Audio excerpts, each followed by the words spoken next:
এমন লোককে আল্লাহ রাসূল সুপারিশ করবে না। 4 নাম্বার খেয়াল করে নাও, আল হাকিমুজ জালিম। আল্লাহ রাসূল বলেন চতুর্থ নাম্বার হলো ওই বাদশা, যে বাদশা জালেম। জালেম বাদশাকে আল্লাহ রাব্বুল আলামিন কি করবে না? সুপারিশ করবে। আরো চিল্লায় বলতে হবে সুপারিশ করবে। আমার ভাইরা, জালেমরা যখন জুলুম করে আল্লাহ রাব্বুল আলামিন আল ইমরানের 178 নাম্বার আয়াতের মধ্যে জানা দেন, ইন্নামা নুমলি লাহুম লিয়াজদাদু ইসমা। আমি আল্লাহ তাআলা সুযোগ দিয়ে দেই, গুনাহ করার সুযোগ দিয়ে দেই, জুলুম করার সুযোগ দিয়ে দেই। কত জুলুম করতে পারো? এই বাংলার জমিনে অনেক মা তার বুক খালি হওয়ার কারণে গভীর রাত্রিতে আমার ভাইরা অস্ত্র বিসর্জন দিয়ে আল্লাহর কাছে দোয়া করেছি, বদদোয়া করেছে জালেমের বিরুদ্ধে। আমার ভাইরা কত আলেমের মা আল্লাহ তাআলার কাছে দোয়া করেছে, আমার কলিজার টুকরা সন্তানরে কবে মুক্তি দিয়ে দেবে, এর জন্য আল্লাহর দরবারে দোয়া করছে, কি করে নাই?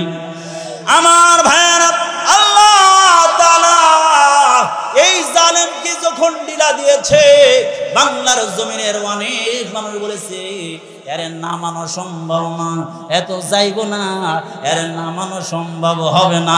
আল্লাহ কয় যখন নামাবো তখন বুঝবা, এমন একটা শব্দ দিয়ে নামাবো যেই শব্দ ট্যাগ লাগাইয়া বাংলার আলেমদেরকে ওরা অপমান করেছে। রাজাকার বলেছে, রাজাকার বইলা আলেমদেরকে রাজাকারের শব্দ ট্যাগ লাগাইয়া অপমান করার চেষ্টা করেছে।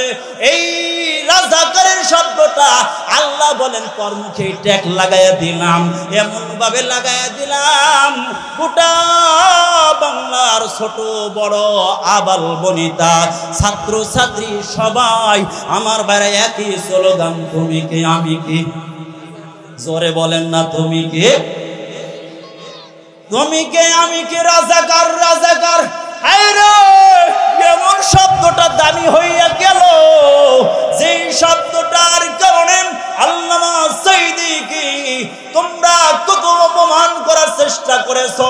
ও বাংলার মুসলমানরা শুনে রাখো, আলেমদেরকে কখনো অপমান কইরা পার পাইবা না। আমি আল্লাহ তাআলা এই শব্দটা তোদের মুখে ছুড়ে দিই, তোদেরকে শেষ পর্যায়ে এই রাজাকারের ট্যাগ লাগাইয়া তোদেরকে আমি বাংলার জমিন থেকে এমন ভাবে বিদায় করলাম যেমন ভাবে ফিরাউন তার অনুসরণীয় বাহিনীদেরকে নিয়ে লোহিত সাগরের মধ্যে আমি আল্লাহ তাআলা সুবাইয়া সুবাইয়া মারছি, কিন্তু তোদেরকে জমিন দিয়ে আমি যাবার সুযোগ দেব না। সাইদের কথাই তিনি বলেছেন, বাংলার জমিন থেকে যখন পালাবি তোদেরকে এমন ভাবে বহিষ্কার করা হবে, আল্লাহ তাআলা এমন ভাবে বহিষ্কার করবে ইঁদুরের গর্ত পর্যন্ত খুঁজে তোরা পাবি না। আমার ভাইরা, শেষ পর্যায়ে কি হলো? জমিন যে তোদের সুযোগ হয় নাই, পালানোর সুযোগ হইল না। আল্লাহ বলেন আখাযনা হুম বাগতা ফাইদা হুম মুবলিসুন।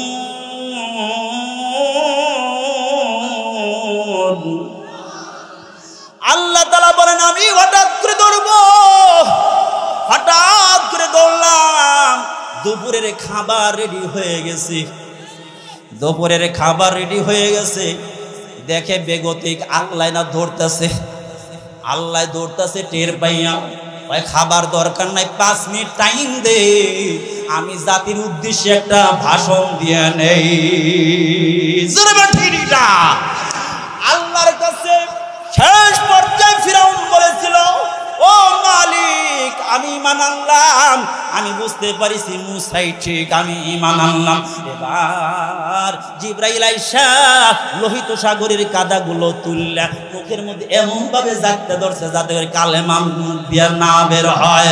আল্লাহ তাআলা কি করেছেন, এমন ভাবে লোহিত সাগরের মধ্যে চুবাইয়া চুবাইয়া আমার ভাইরা পটকা মাছের মতো মারছেন।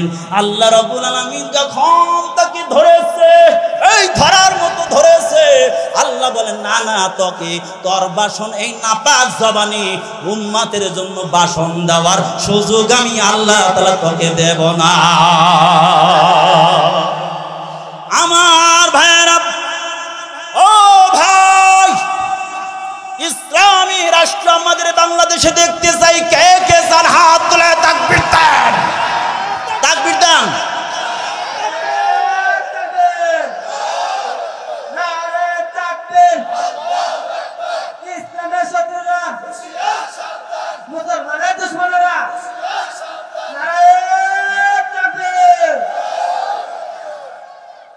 আমি বলতেছিলাম পর্যায়ক্রমে যাই, আস্তে আস্তে আগাই।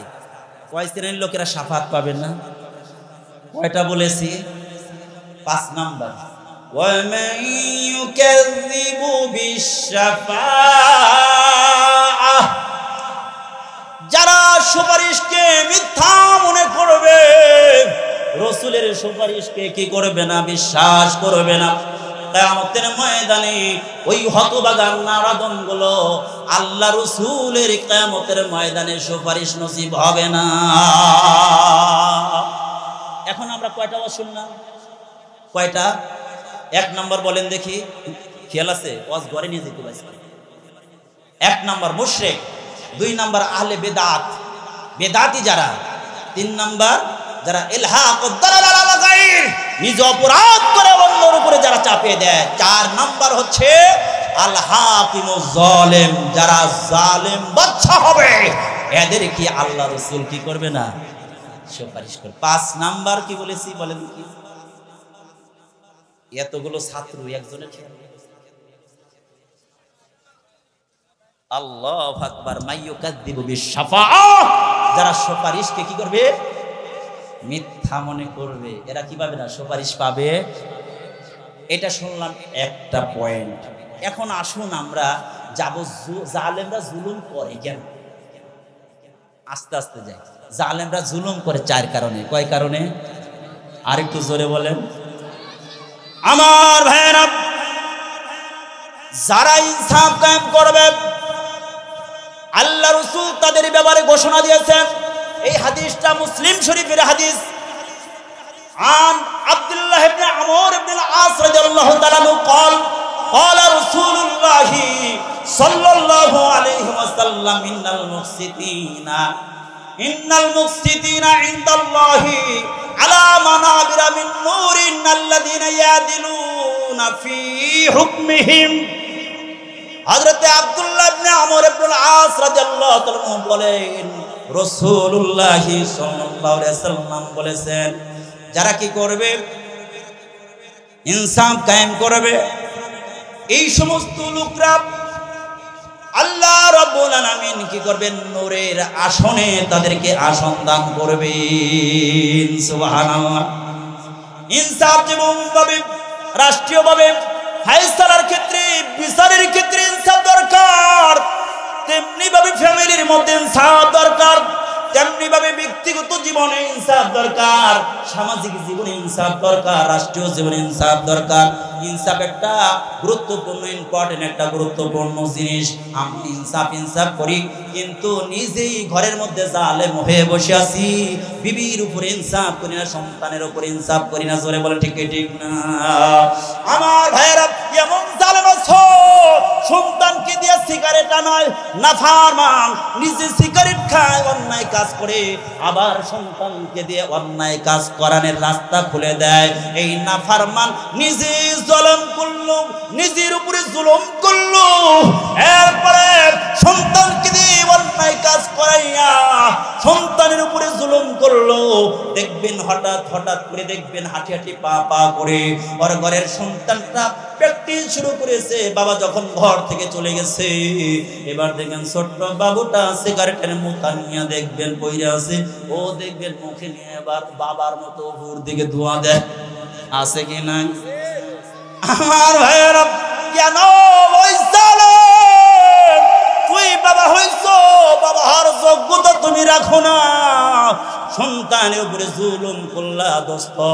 নিজে তো নামাজ পড়ো না, নিজে জুলুম করলা, সন্তানদেরকে নামাজ পড়ার আদেশ করো না, তাহলে তুমি নিজের সন্তানদের উপরে তুমি জুলুম করলা। জোরে বলে ঠিক ঠিক না? আপনাদের কষ্ট হইতেছে? কষ্ট হইতেছে? কার কার দুই হাত তুলে দেখে। বাবা একজনের কষ্ট হচ্ছে, মাশাআল্লাহ। আমি নোয়াখালী চৌমনিতে গিয়ে বলছি, গভীর রাত্রি দিছে, অনেক রাত্রিতে কুয়াশায় কিছু দেখা যায় না, সবাই চুপচাপ আছে। আমি একটু বললাম যে তাহলে একটা আওয়াজ দেন, হুজুর যা করবেন সব সত্যিই করবেন, আপনি কোন আমরা শুনি। দেখছেন নি কারবার? প্রচন্ড শীত তো, চাদরের মধ্যে হাত মাত দিয়ে রাখছে। আমি বললাম এবার কে কে হাত তুলে দেখান, কে কে জাহান্নাম চান। অনেকেই মনে করে জিমিনি ভাব ধরছে, বুঝলেন না? চাদরের মধ্যে মোড়া দিয়ে থাকলে তো অত খেয়াল থাকে না। সিনাতুন তন্দ্রা ধরছে, তন্দ্রাচ্ছন্ন হয়েছে, এখন সবাই হাত তুলে দেয় কি চা জাহান্নাম। এই জন্য ভাই একটু অ্যালার্ট থাকতে হবে। কি থাকতে হবে? এই যে উলামায়ে কেরাম আছে, রুফিয়াল কলাম আন সালাস, আল্লাহ রাসূল বলেন 3 ব্যক্তি থেকে কলম উঠে নেওয়া হয়েছে, তাদের গুনাহ হবে না। কোন ব্যক্তি? আনিন নাইমি ইদা ইস্তাইকাযা হাত্তা ইস্তাইকাযা, ওই ঘুমন্ত ব্যক্তি গভীর রাত্রিতে সে ডিউটি করে ঘুমাইছে, নিয়ত আছে ফজরের নামাজ পড়বে, কিন্তু আযানও শোনে নাই, অ্যালার্ম দিছে, অ্যালার্ম বাজছে, কিন্তু উঠতে পারে নাই, শুনতে পারে নাই। এই ব্যক্তি সকাল 7টায় উঠছে, এমন সময় উঠেও যদি ফজরের নামাজটা আদায় করে, এই আল্লাহ কি করবেন? আপনার নামাজটা যদি কাজা হয়েছে, কাজায় না লেখাইয়া আদায়ের খাতায় লেখা দিবে কে? আমার ভাইয়েরা, রুফিয়াল কলম আনিস সালাস, 3 ব্যক্তি থেকে কলম উঠানো হয়েছে, তাদের গুনাহ হবে না। 1 নম্বর আনিন নাইবি ইদা হাত্তা ইস্তাইকাযা, ওই ঘুমন্ত ব্যক্তি যতক্ষণ পর্যন্ত ঘুম থেকে জাগ্রত না হবে, কারণ ঘুমানোটা কোনো বান্দার ইখতিয়ারে না, স্বাধীনতার মধ্যে নয়। জোরে বলেন ঠিক ঠিক না? আর একজন ব্যক্তি আনিস সাবি হাত্তা ইয়াবলুগা, ওই ছোট্ট বাচ্চা যতক্ষণ পর্যন্ত বালেগ না হবে, ততক্ষণ পর্যন্ত ওই ছোট্ট বাচ্চার আমলনামায় গুনাহ লেখা হবে। জোরে বলেন লেখা হইব। দেখবেন মসজিদে গিয়ে কয়, ওই তুই কেমনে খারাইছিস, এইভাবে ভালো করে খারা। অথচ ওই মুরব্বী, ওই ছোট্ট বাচ্চা যখন ছিল, ওই লোক নামাজের দাঁড়ের কাছে আসে নাই, কয় ওইদিকে যা, নামাজ পড়া সে করছি। ওনার যে খবর নাই, দেখছেন নি কারবার? এমন টুপিটা মাথায় দিয়ে আসছে, মনে হয় জীবনে ধোয় না। আছে কি নাই? এমন লোক দেখবেন মসজিদে গিয়ে কয়, বাচ্চারা যা যা তারা, এই অধিকার আপনাকে কে দিয়েছে? বাচ্চাদেরকে মসজিদ টানে, মসজিদে তারা দেওয়ার জন্য অধিকার কে দিয়েছে আপনাকে? এটা এই সমাজের মধ্যে আছে। আমার ভাইয়ারা, অপ্রাসঙ্গিক একটা কথা বলতেছিলাম। রুফিয়াল কলম আন সালাস, 3 ব্যক্তি থেকে কলম উঠানো হয়েছে। 3 নম্বর হলো আনিল মাজনুন হাত্তা ইয়াকুলা, কোন ব্যক্তি যদি মাজনুন হয়ে যায়, পাগল হয়ে যায়, যতক্ষণ পর্যন্ত জ্ঞান ফিরে না আসবে, ততক্ষণ পর্যন্ত আল্লাহ তাআলা তার আমলনামায় কিছুই লেখেন না, মাফ করে দেন কি? আপনাদের কষ্ট হচ্ছে না তো? তাহলে চলেন, জালেমরা জুলুম করে কয় কারণে? জোর হইল না, আরো জোরে। এমন আওয়াজ দিয়ে জালেমদের দোসরদের কি বাংলাদেশ থেকে খেদানো যাবে না? আর একটু জোরে আওয়াজ দিতে হবে। আমার ভাইরা, জালেমদের দোসর মুনাফিকরা কেমনে সুরাগুপ্ত ভাবে থাকে বাংলাদেশের শ্রান্ত জায়গায় থেকে কিভাবে বলে পদত্যাগপত্র আমার কাছে জমা দেয় নাই, কত বড় ডাহা মিথ্যা কথা।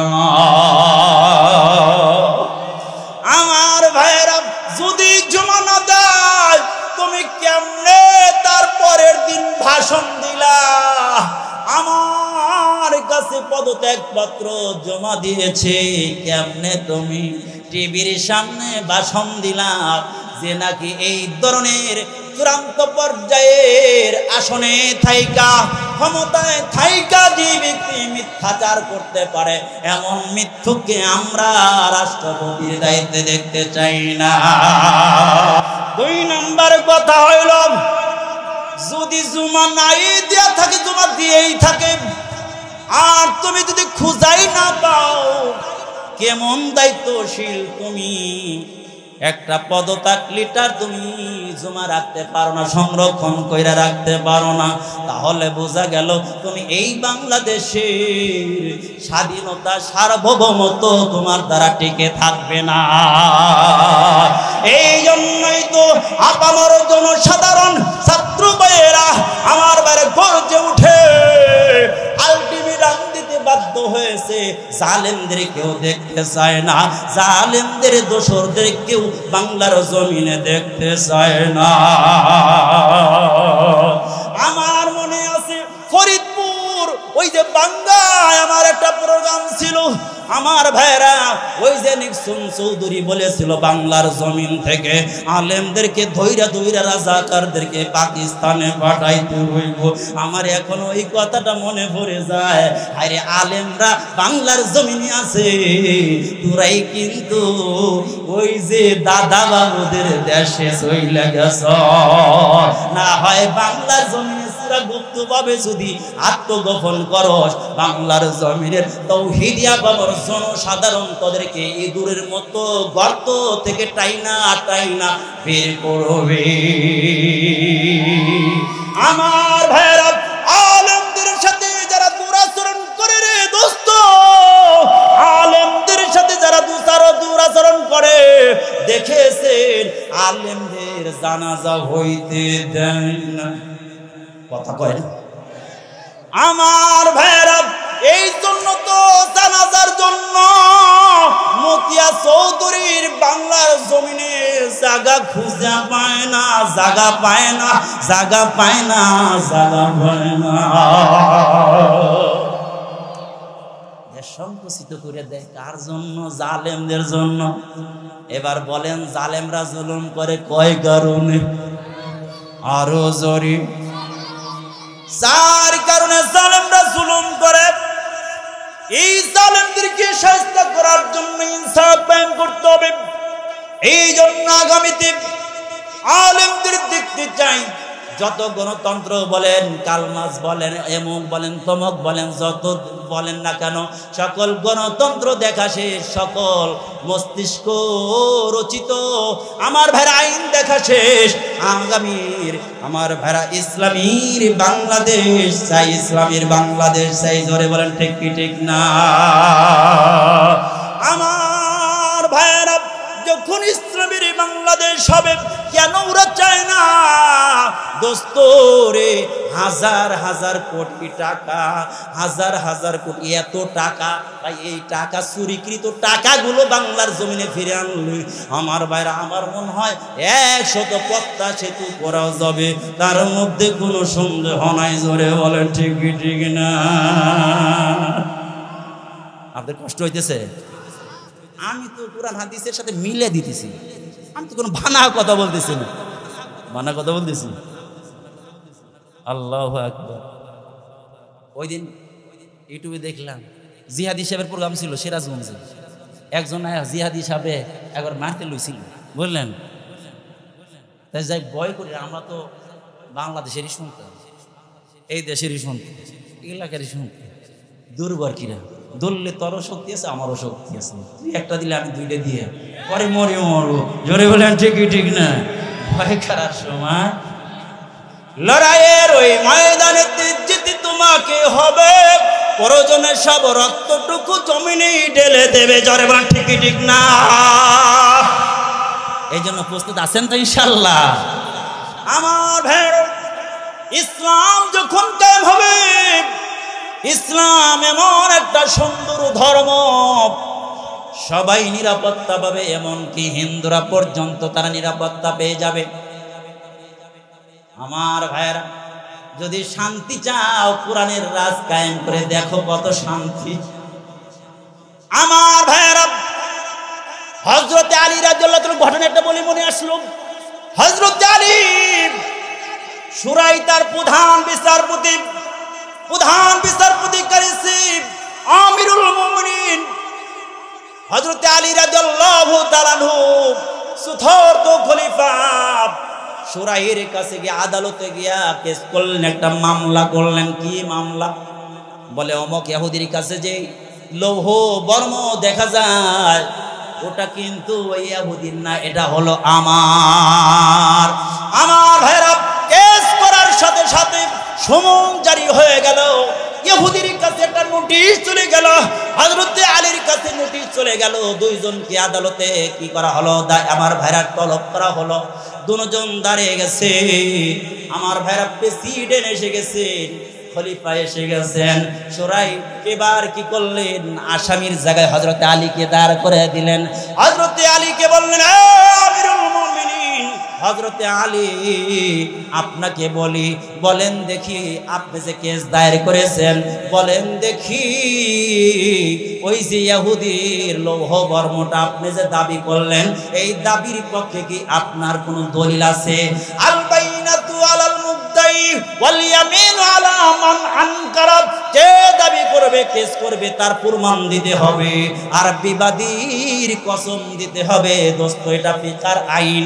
আমার ভাইরা, হযরত আলীকে যখন বলা হলো আপনি কি করেন? প্রমাণ দেন, আপনি কি করেন? দলিল দেন। এমত অবস্থায় হযরত আলী রাদিয়াল্লাহু তাআলা ডেকে বলে, বা আমার সন্তান, ও বাবা হাসান, এদিকে আয়, এদিকে আয়। আর একজন আজাদকৃত গোলাম আমার ভাইরা শুরাইয়ের আদালতে কি করলেন? হাজির করলেন। কয়জন হাজির করলেন? জোরে বলেন, কয়জন? আপনারা কি দুর্বল হয়ে গেলেন? গা কষ্ট লাগতেছে?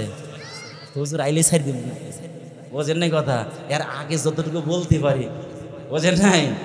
হুজুর তো হইলো মনে করেন বাতি, আর আমরা হইলাম মোমবাতি। আলো জ্বললে, যে বড় বাতি জ্বললে মোমবাতির কোনো দাম আছে? হুজুর যখন আসবে ছাইড়ে দেব গা, ঠিক আছে? এর আগে যতটুকু শুনতে পারেন, আমি যতটুকু শোনাইতে পারি। আল্লাহু আকবার বলেন, লিল্লাহি তাকবীর। আওয়াজটা মনে হয় গাজীপুরের জন্য পারফেক্ট হয়নি, মগামার আওয়াজ হচ্ছে। পিছনের বাইরে একটু বলেন যে জোরে, নারে তাকবীর। আল্লাহু আকবার বলো, আল্লাহু আকবার, আল্লাহু আকবার বলো জোরে, আল্লাহু আকবার বলো, আল্লাহু আকবার, আল্লাহু আকবার বলো। অমধুর নামটি নিলে হৃদয় হাসে, অমধুর নামে সুখ নেমে আসে। জোরে বলেন, ঠিক না? অমধুর নামটি নিলে হৃদয় হাসে, অমধুর নামে সুখ নেমে আসে। ও নামের তুলনা হবে না, হবে না। ও নামের তুলনা মেলে না, মেলে না। ও নামের তুলনা নাই, নাই, নাই। এসো না মোহন প্রাণ জোড়াই, আল্লাহু আকবার বলো, আল্লাহু আকবার বলো।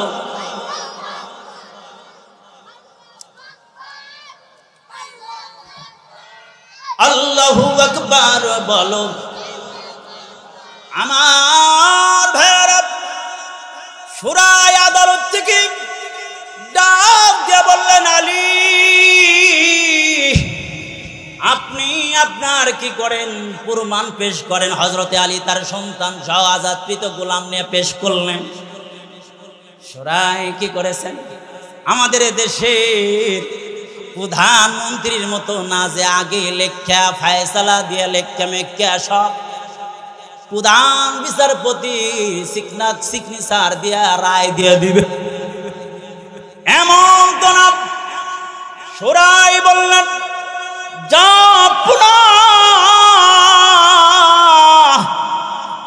আলী বলেন দেখি, আপনার সন্তানের দলিল, আপনার সন্তানের সাক্ষী আপনার পক্ষে কার্যকর হবে না, এই জন্য আপনার সন্তানের সাক্ষী আপনার কি হয়ে গেল? বাদ হয়ে গেল।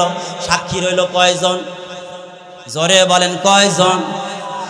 একজন সাক্ষী আছে, সাক্ষী চলবে না। এই জন্য এবার ইহুদিরে বলল তুমি কসম দেবে। ইহুদি কসম দিয়ে লাইছে।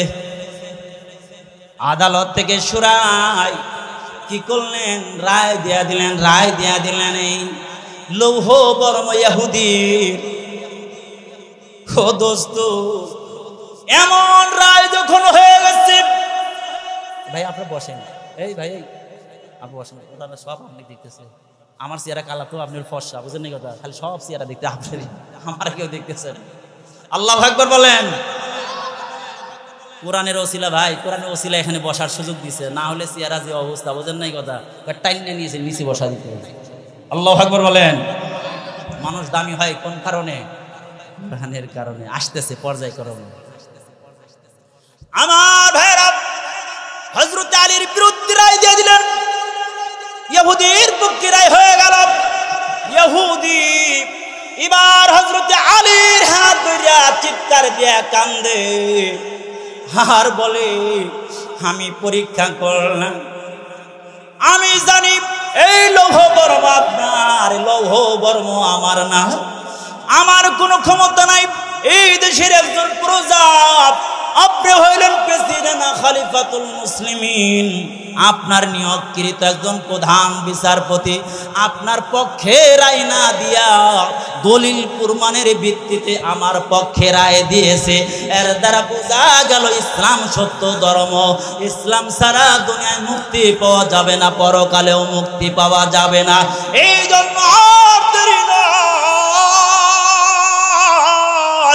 তাড়াতাড়ি পড়া দেন কালেমা আশহাদু আল্লাহ ইলাহা ইল্লাল্লাহু ওয়া আশহাদু আন্না মুহাম্মাদান আবদুহু ওয়া রাসূলুহু। আমার ভাইরা, ইনসাফ যখন কায়েম হয়ে যাবে, এক একটা বিচার, এটা এক একটা জিক্রুল্লাহ। যখন আমার ভাইরা ইনসাফ ভিত্তিক আমার ভাইরা আদালত চলবে, রাষ্ট্র চলবে, সব জায়গায় যখন ঘুষ বন্ধ হয়ে যাবে, ইনসাফ ভিত্তিক সবকিছু পরিচালিত হবে। আমার ভাইরা ঘর থেকে মহল্লা, মহল্লা থেকে সংসদ, সব জায়গার মধ্যে যখন ইনসাফ কায়েম হয়ে যাবে, আল্লাহ তাআলার ইবাদত কায়েম হয়ে যাবে, আল্লাহ তাআলা দেখবেন রহমতের বাতাস বাংলার জমিনে চালু করে দেবেন। আমার ভাইরা, তাহলে বলতেছিলাম, ভাই কথা বলতেছেন, কথা বললেন নাকি? কথা বলেন, কথা বলা যাবে। আপনাদের কষ্ট হচ্ছে? এদিকে খেয়াল করেন সবাই।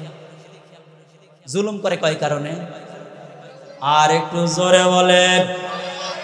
4 কারণে জুলুম করে। আমার ভাইয়েরা, 4 কারণে জুলুম করে।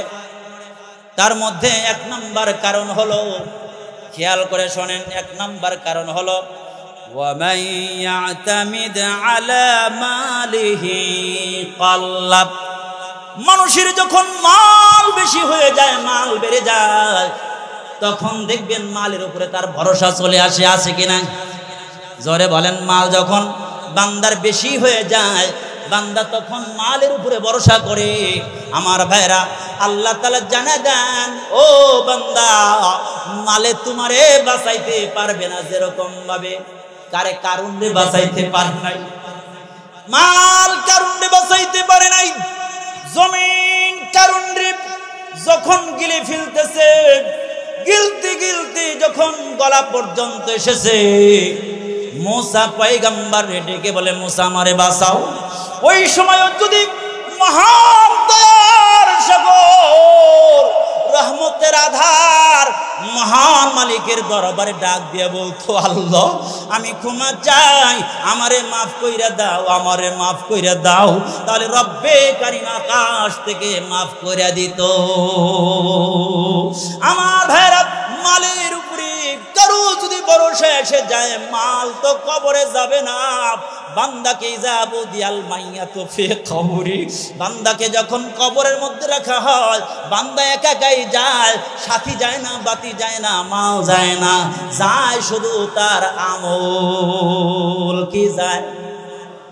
এক নাম্বার, কেন মানুষ জুলুম করে বলেন দেখি আরো জোরে। দুই নাম্বার ওয়ামাই ইয়াতামিদ আলান নাসি মাল্লাহ আল্লাহ। আরে দুই নাম্বার কারণ হইল, যারা জনসংখ্যার কারণে কর্মী আছে অনেক, এই জন্য জুলুম করে। আছে না নাই? কয় বাহিনী আছে। হুজুর কথা যা বলেন সাইজ করে বলেন। ও বন্ধু, এলাকা দেখবেন গ্যাং আছে, বাহিনী আছে, বাহিনী পালে 100 পোলাপান 200 পোলাপান লালন পালন করে। এই জন্য ফ্যাক্টরি দখল করে, এই জন্য জমি দখল করে, এই জন্য কত কিছু দখল করে, এমনকি রাষ্ট্র দখল করে। রাষ্ট্র দখল করতে করতে রাষ্ট্রের যেন মালিক হয়ে যায়, আর ক্ষমতা ছাড়তে চায় না, খাতে চায় না। আল্লাহ বলেন, যখন আমি দৌড়বো তখন জনগণ তাদেরকে বাঁচাতে পারবে না। জোরে বলেন ঠিক কি ঠিক না? নমরুদ তার বিশাল বড় ফোর্স বাহিনী, আমার ভাইরা ল্যাংড়া মশা যখন ভিতরে ঢুকেছে, আল্লাহ কি করলেন? তার আপন লোক দ্বারাই জুতা পিটাইয়া পিটাইয়া লাঞ্ছিত কইরা, তার আপন লোক দিয়াই জুতা পিটা খাওয়াইয়া দুনিয়ায় থেকে নিয়ে গেছেন তিনি কে? জনগণ কিছু করতে পারে? এদিকে খেয়াল করেন, মোবাইল পড়ছে আর কিছু না। এক মাহফিলে মনে হয় বিড়াল ঢুকছে, মাহফিলটা বাতিল হওয়ার কারবার। আমরা তো সারা বাংলাদেশে দৌড়াদৌড়ি করি, বুঝলেন না?